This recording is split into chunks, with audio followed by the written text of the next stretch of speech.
Hello and welcome to How Do I Homeschool Again. My name is Rebecca Devitt and today we're going to be looking at Charlotte Mason's 20 homeschool principles.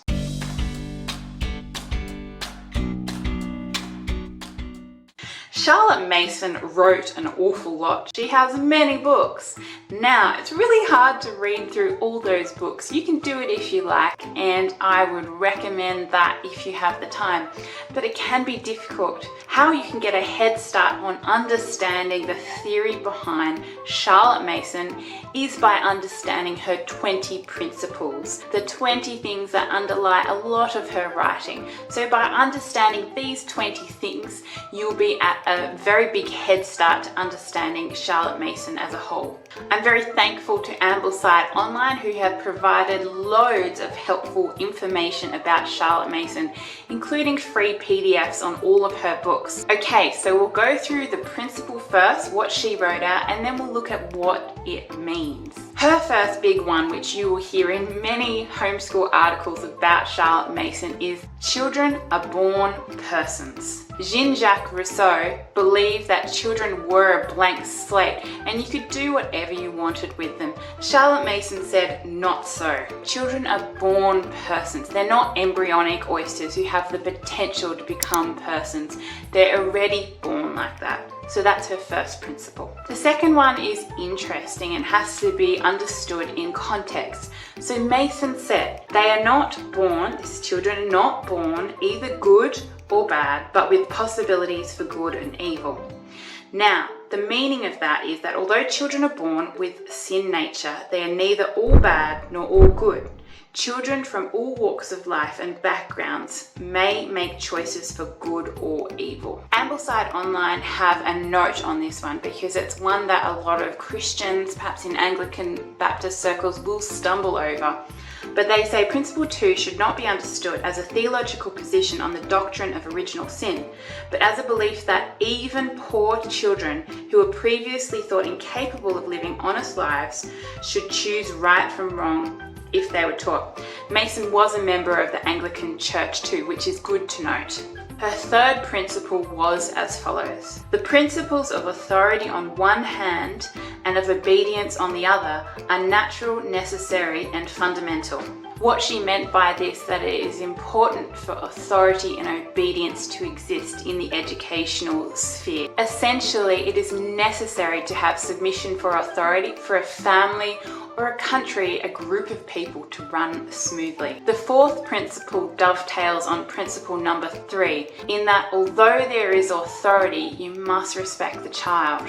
The fourth principle is, these principles are limited by the respect due to the personality of children, which must not be encroached upon whether by the direct use of fear or love, suggestion or influence, or by undue play upon any one natural desire. We shouldn't use fear, love, power of suggestion to make them learn their educational material. Because we can't make them learn, we're left with a few things, and this leads into principle number 5, which is, therefore we are limited to 3 educational instruments: the atmosphere of environment, the discipline of habit, and the presentation of living ideas. The PNEU motto is, education is an atmosphere, a discipline, a life.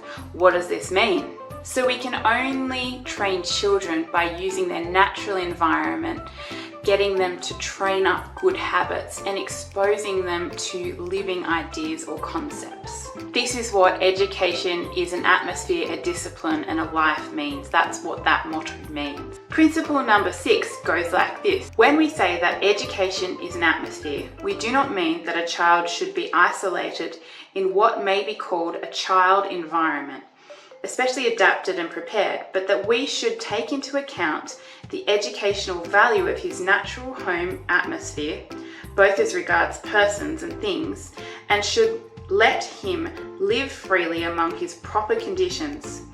It stultifies a child to bring down his world to the child's level. This means we shouldn't create an artificial environment for a child to learn in. Instead, a child should learn through their environment. They should learn through real life. If we don't do that, essentially we're looking at stunting our children. Principle number 7 goes like this. By education is a discipline, we mean the discipline of habits, formed definitely and thoughtfully, whether habits of mind or body. Physiologists tell us of the adaptation of brain structures to habitual lines of thought, i.e. to our habits. And so what does education is a discipline mean? It simply means that we should train children to have good habits and self-control. Principle number 8 goes like this. In saying that education is a life, the need of intellectual and moral as well as of physical sustenance is implied. The mind feeds on ideas and therefore children should have a generous curriculum. So education is a life means that education should apply to the body, the soul and the spirit. The mind needs lots of material to chew over, and so we should give children a liberal or a very wide-ranging, exposing them to a lot of different material in the curriculum. Principle number 9 goes like this. We hold that the child's mind is no mere sack to hold ideas, but is rather, if the figure may be allowed, a spiritual organism with an appetite for all knowledge. This is its proper diet with which it is prepared to deal, and which it can digest and assimilate as the body does foodstuffs. What does this mean? Well, this means a child's mind is not just a blank slate or a bucket to be filled. The mind needs to have information to go in it to digest, just like the stomach needs food to digest, to grow the body. It doesn't need to be coaxed into learning because it is so ready to do that already. Principle number 10 goes like this. Such a doctrine as, e.g., the Herbartian that the mind is a receptacle, lays the stress of education, the preparation of knowledge in enticing morsels duly ordered, upon the teacher. Children taught on this principle are in danger of receiving much teaching with little knowledge. And the teacher's axiom is, what a child learns matters less than how he learns it. What on earth does that mean? Well, Herbart's philosophy was that a child's mind is pretty empty and that we as teachers need to fill that. And so that puts an awful lot of stress and responsibility on parents or teachers. And she says for all that, children don't learn. They don't need to be prepared anyway to learn, and children will do that anyway. And so that is the point. Principle number 11. But we, believing that the normal child has powers of mind which fit him to deal with all knowledge proper to him, give him a full and generous curriculum, taking care only that all knowledge offered him is vital. That is, that facts are not presented without their informing ideas. Out of this conception comes our principle and that leads into the 12th principle, which we'll cover in a minute. We'll just talk through the 11th principle now. But what does the 11th principle mean? Essentially, it means that we give children a lot of credit for their ability to learn, their ability to digest information. And so we give them a rich buffet of learning opportunities and experiences. And in that way, we give them more credit for what they're able to learn. Instead of having a receptacle which we fill, we give them a really wide range of things to learn. Okay, so principle number 12 says this. Education is the science of relations. That is, that a child has natural relations with a vast number of things and thoughts. So we train him upon physical exercises, nature, law, handicrafts, science and art, and upon many living books. For we know that our business is not to teach him all about anything, but to help him to make valid and as many as may be of those firstborn affinities that fit our new existence to existing things. What does that mean? Education is a science of relations, means that we think children are able to make connections on their own. They can make connections with knowledge and experiences they've had, and therefore we give them a liberal curriculum. We make them look at nature, science and art, and we give them as many living books, so stories that teach you things as they're happy to read. Principle number 13 goes like this. In devising a syllabus for a normal child of whatever social class, 3 points must be considered. Firstly, he requires much knowledge, for the mind needs sufficient food as much as the body does. Secondly, the knowledge should be various, for sameness in mental diet does not create appetite, i.e. curiosity. Thirdly, knowledge should be communicated in well-chosen language because his attention responds naturally to whatever is conveyed in literary form. What does this mean? Well, it firstly means that when we make a curriculum, we need to think about giving them many ideas as brain food. In giving them this, we will prevent boredom as the brain loves to think on a variety of different ideas and concepts. Also, when we look at getting books for the children, these should have high literary value and good concepts in them as the child's brain responds to high quality material like that. Okay, principle number 14 goes like this. As knowledge is not assimilated until it is reproduced, children should tell back after a single reading or hearing, or should write on some part of what they have read. This is talking of Charlotte Mason's principle of narration. That is, when a child's heard a story or has heard an article or that sort of thing, the child should tell back or narrate back what they've just heard.